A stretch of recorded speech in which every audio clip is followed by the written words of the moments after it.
Hello and welcome to Health in Focus with Dr. Laura, and this is part one of the Overcoming series in arthritis. I've already dealt with asthma, and now the next A in the alphabet A, is arthritis.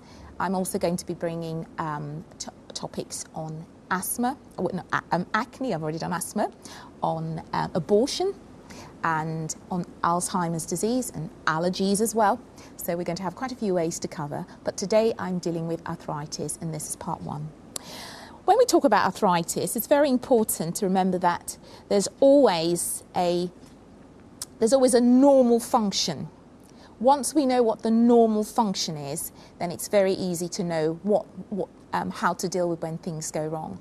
So before I talk about arthritis itself, arthritis, of course, is a disease of the joints. It's a disease that affects the joints and causes painful joints, stiffness in joints. And there are basically two types of arthritis. There is osteoarthritis, which is a degenerative arthritis, which is a wear and tear arthritis. And then there is rheumatoid arthritis, which is an inflammatory arthritis that's due to the immune system causing antibodies to form against the components in the joints. So a bit like asthma, where asthma is an immune system disease, where a person with asthma has hypersensitive lungs.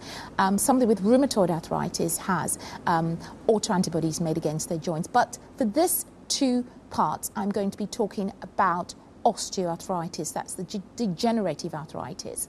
And further down, when we get to alphabet R, I will be dealing with rheumatoid arthritis. So osteoarthritis, as I said, to understand, we need to look at what happens with the normal joint. The anatomy of the normal joint. A joint, first of all, basically the definition of a joint. A joint is a physical junction between two bones separated by space, allowing one bone to move on another bone. The joint and the two bones are held together by ligaments, which have a consistency of a plastic and elastic band. The ligaments themselves are surrounded by muscles, which lengthen and shorten to make the joint move. And then the ends of the bones are coated with a smooth, strong coating called cartilage, which stops the bones from rubbing together against one another. And this, of course, allows the joints to work smoothly and the bones to move easily without friction. Now, this is a diagram of a typical normal joint. And as you can see in the joint is made up of two separate bones. You've got the bone at the top and the bone at the bottom. And the ends of the bones are coated with this smooth cartilage, as you can see there. And that is coated with synovial fluid, which is produced by the synovial membrane. And on the outer cap of the joint, you've got the capsules, you've got the ligaments, and of course, out of the ligaments, you'll have the muscles and the tendons as well. And that was a typical joint. This particularly is the hip joint. And as you can see, again, you've got the two bones. You've got the bone of the femur, which is the thigh bone, and then you've got the bone of the pelvis, which forms a ball and socket joint to make up the hip joint. And there again, you've got the articular cartilage, which coats both parts of the femur, and also the acetabulum, which is the other part, that's the part of the pelvis that joins up with the femur.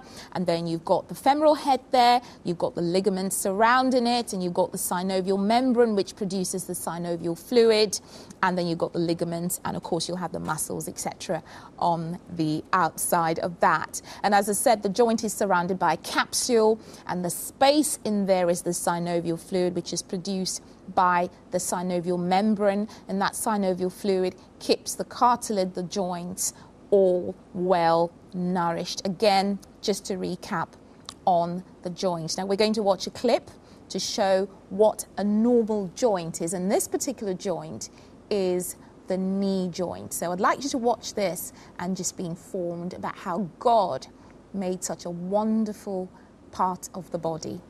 See you back shortly. The bones that make up the knee are the femur, or the thigh bone, the tibia, which is the shin bone, and the patella, which is your kneecap. Ligaments, which are bands of tough fibers, hold these bones together and allow for motion. Inside the knee, 2 ligaments hold the thigh bone to the shin bone. 2 types of cartilage are present in the knee joint. The first type of cartilage is articular cartilage.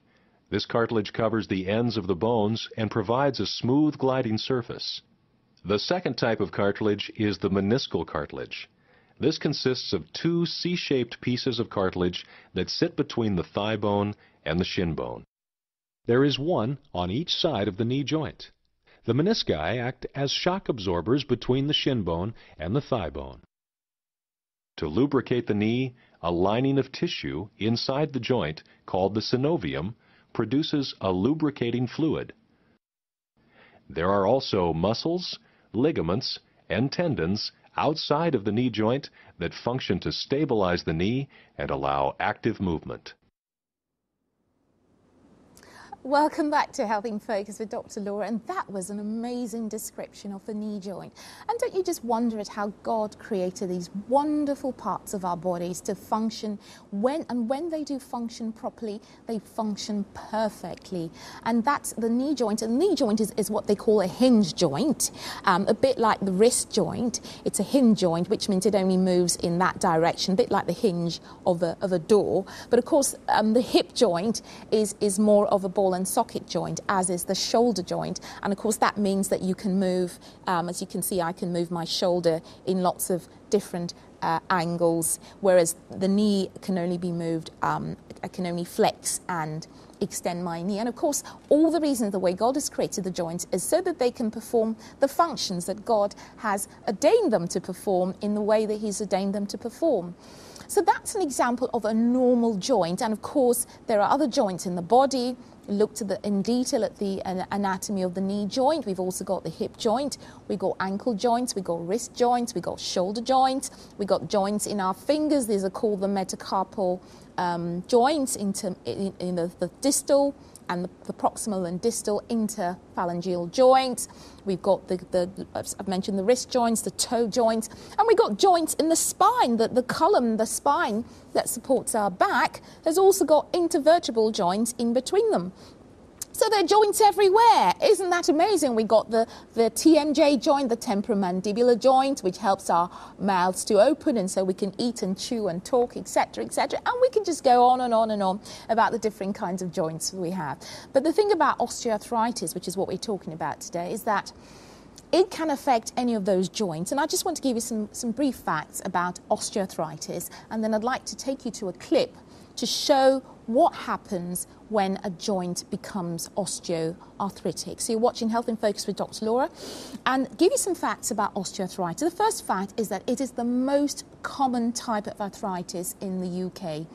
Osteoarthritis is a degenerative wear and tear form of arthritis, and it's the most common one in the UK. It affects conservatively, and this is a conservative estimate, because the only way we're going to know about the facts is when people present to their healthcare provider, whether it's their GP, the consultants, a nurse practitioner, walk-in centre, etc., etc.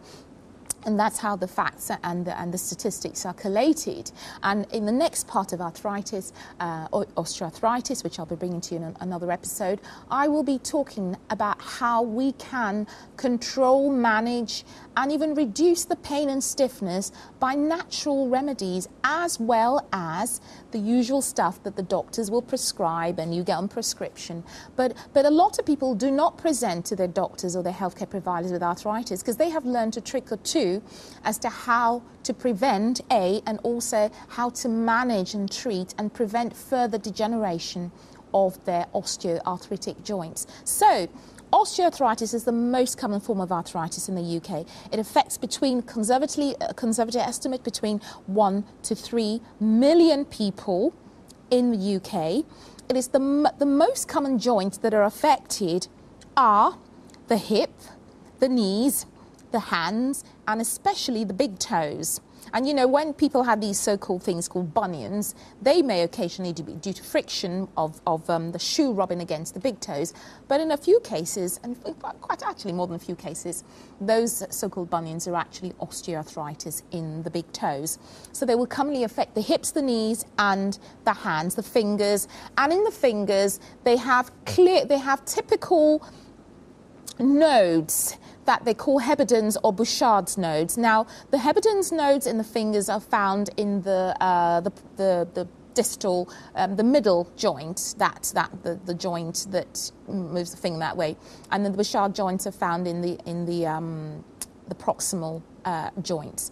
But you know, you can tell actually just by looking at a patient's hand or a person's hand. Sometimes you can tell whether they've got arthritis because you will see the swelling, the knobbly swellings in their joints. So hips, knees, hands and toes. Another statistic to note is that over 140,000 hip and knee replacements are done yearly in the UK. 140,000 hip and knee replacements. And now you can understand, as the population is growing older, because arthritis commonly affects people who are over 50, and as we know in the UK and in all parts of the world generally, there is an increasing elderly population.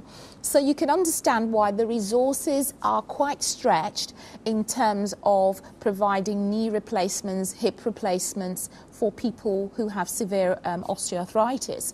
And of course, we know classically the government has done lots of things to try and bring down the targets for waiting times for having hip and knee replacements, and they're struggling really because, you know, the number of appointments, number of doctors, orthopedic surgeons who are involved in those hip and knee replacements. Remember that there are other things that they have to do as well besides hip and knee replacements, and of course because there is such a large aging population.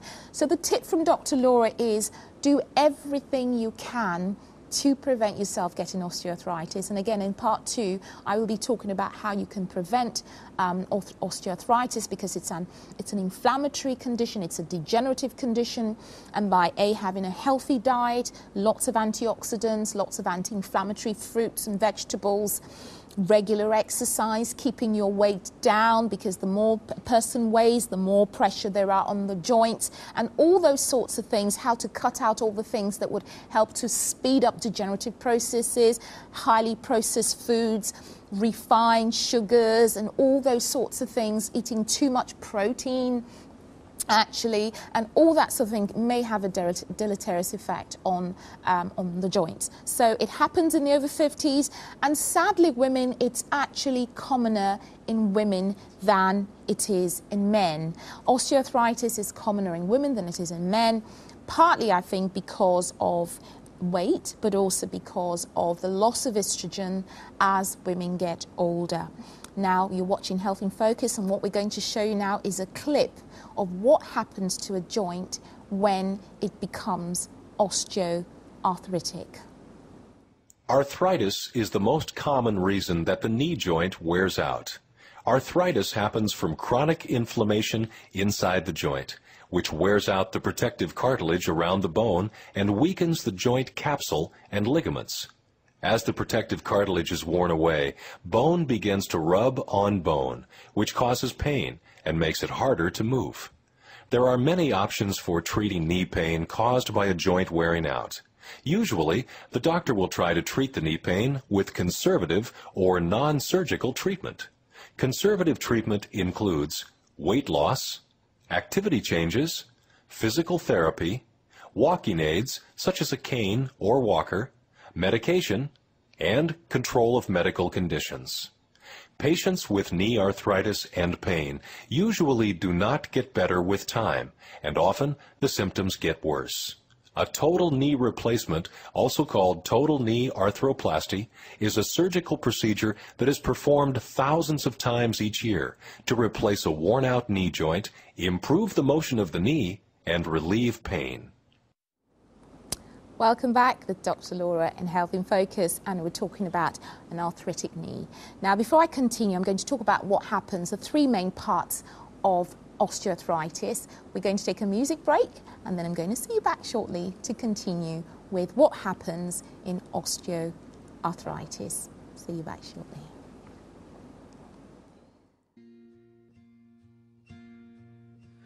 Show me your face, Lord. Show me your face.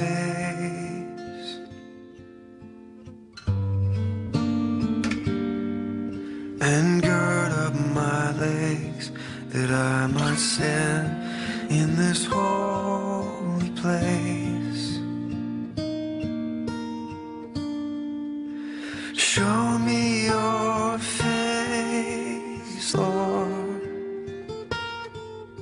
your power and grace, your power and grace. I could make it to the end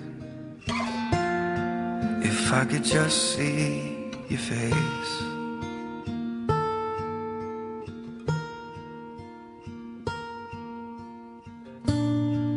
Moses stood on the mountain, waiting for you to pass by. And with your hand over his face, so in your presence he wouldn't die. All of Israel saw the glory, and it shines down through the age. Now you called me to boldly seek your face.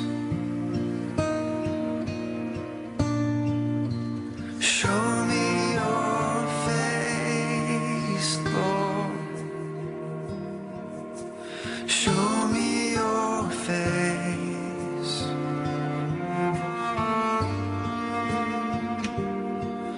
And gird up my legs that I might stand in this holy place. Show me your face, Lord,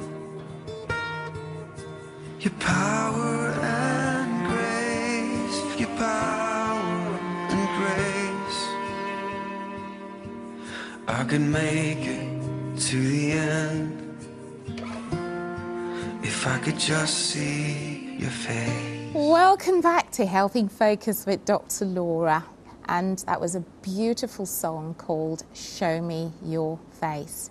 Now, I was just talking about osteoarthritis, talked about the fact that it's a degenerative wear and tear condition that affects people over the age of 50. It's commoner in women, and up to 3 million people in the UK have this condition. Now, we're going to talk a little bit about how osteoarthritis happens, and there are three main parts to the condition. Now, the first thing that happens with osteoarthritis, and I'm just going to bring that slide up, is that there is wear and tear of the cartilage. There it is. There is wear and tear of the cartilage. Damage is done to the cartilage due to wear and tear, and this causes the cartilage. You know, you had a look at the anatomy of the joint and you saw that it was smooth. The cartilage is it's white, it's smooth, it looks like plastic. It's a lovely plastic coating. But when osteoarthritis begins to develop, this cartilage becomes pitted, it becomes rough, and it becomes brittle. And sometimes what can happen is that part of the cartilage can actually break away from the bone, leaving the bone ends exposed. And that breakaway can actually, we've got a clip on an arthroscopy of a knee, which is a keyhole investigation of a knee, and I'm going to show that to you in a minute. But this same thing can happen, I suppose you can think about when somebody has a traumatic injury, when they tear a bit of their cartilage off in a sports injury, rugby, football, blood running, what have you. And in arthritis, this process can take place over a long period of time. And as the cartilage begins to get rough and pitted and wear down due to the process of inflammation, and this process of inflammation affects just about every part of the body, which is why it's so important that God, who designed us to eat lots of fruit and vegetables, which most are anti-inflammatory foods, which is why we need to be eating lots of fruits and vegetables, because we need to slow down or prevent the process of inflammation. So the first thing is that cartilage wears down, it becomes brittle, it becomes rough, bits of it can break away, and it means that the bones are rubbing against each other. And for those who suffer from arthritis, for those who have been diagnosed with it, I'd say, it is a horrible condition. There is pain, there is stiffness, and it's very, very difficult. So that's the first thing that happens. The bones start to rub against each other. It's gritting, it's not nice at all. The second thing that happens is the process of inflammation, where there is swelling of the tissues in the area. So if you remember the diagram of the joint with synovial membrane that coats the inside of the joint, with the synovial fluid that's produced by the synovial membrane that helps to lubricate and provide nutrients for the bones and all the structures in the joints. When the process of inflammation takes place, these bones, they rub together, they start to thicken, the synovium thickens, the membranes thicken, the joint capsule thickens, and the space between the joints narrows considerably. So not only is there rubbing together of the bones, but there's also inflammation of the joint space and thickening of the synovial membrane and the joint structures. So there's less room, there's rubbing together, and there's even more pain. And the third thing that happens is that you get formation of bones. New bone formation begins to happen at the edge of the joints. So if you looked at somebody who had an arthritic hand, as I mentioned, you would see the knobbles due to new growth formation, the ones called Heberden's nodes, on the fingers of somebody who has osteoarthritis. And likewise, if you had a look at somebody who had arthritis of their knees, osteoarthritis of the knees, commonly you will notice that the knee changes from a sort of a round, smooth, round shape when you actually look at the knee to almost a square shape with bits of bones sort of sticking out on the four corners of the arthritic knee. And this is because of new bones, which they call osteophytes, which are formed as a result of the process of wearing and tearing. They're almost in a way trying to protect the bones in the joints from completely grinding down on each other. So these osteophytes form, they're hard, they're knobbly, but instead of actually doing much good, they actually make the problem worse, and they actually contribute to the pain and the stiffness in the knee joint. Now we're going to go to a clip of arthroscopy of the knee joint, and just before I talk about the clip, I'd just like to say that for those of you who are a little bit squeamish, it's not too bad actually. And for those of you a little bit squeamish, because it's actually a cartoon, it's not a real live arthroscopy going on, you may just be a little bit not wanting to watch this, but it's okay, and I think it's actually okay. And this is basically a keyhole look at the knee, the inside compartment of the knee, to try to find out what could be wrong. So this kind of procedure, called an arthroscopy, will be done for somebody who had a knee injury and they were getting pain despite physiotherapy or rehabilitation, or for somebody who was getting pains and like somebody who's got arthritis and an x-ray has come up and it shows something else, and the orthopedic surgeon might want to find out a little bit more. So we're going to show you an arthroscopy of a knee in cartoon form. After the anesthesia is given, a tourniquet or blood pressure cuff is usually wrapped around your thigh to temporarily stop the flow of blood to your knee. This allows your doctor to see the surgical area clearly. To help reduce the chance of infection, the area will be scrubbed with a special soap, and you will be covered with sterile sheets. The only area exposed will be the site where the procedure is being performed. Your doctor will begin the surgery by making several small incisions, sometimes as many as 6, about a 1/4 inch in length, around your kneecap. Where these are located depends on which part of your knee needs treatment. Your knee is then filled with fluid to expand the joint so that your doctor can see better inside. Through one of the incisions, the arthroscope is then inserted. Once the arthroscope is in the correct position, your doctor will begin to examine the structures of your knee on a video monitor.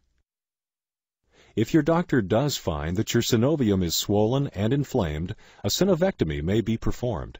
A shaving device will be inserted through the incisions and will remove the inflamed parts of the synovium. These parts are then taken out of the knee and the area is washed with fluid. Welcome back. I hope that wasn't too squeamish for some of you. Next program, I'm going to be talking about diet, how to prevent arthritis, how to cure arthritis. I'll be talking about some home remedies, some herbal remedies. We'll be talking a little bit more detail about the symptoms of arthritis as well. Now, I hope you found that informative. If you have been diagnosed with arthritis and you'd like to know more, certainly please email me at laura@revelationtv.com. If you've got a testimony of how God healed you from arthritis, I'd also love to hear from you, because it's good to hear. It encourages people's faith when they know that anything is possible with the Lord. So I'm going to say ta-ta for now. God bless you. Remain whole, stay healthy, and we'll see you back for another episode of Health in Focus very soon. Remember, the Word of God says, prosper, be in health, even as your soul prospers. You hang on to the Word of God and He will help you as His Word promises. God bless you, and bye for now. Bye-bye.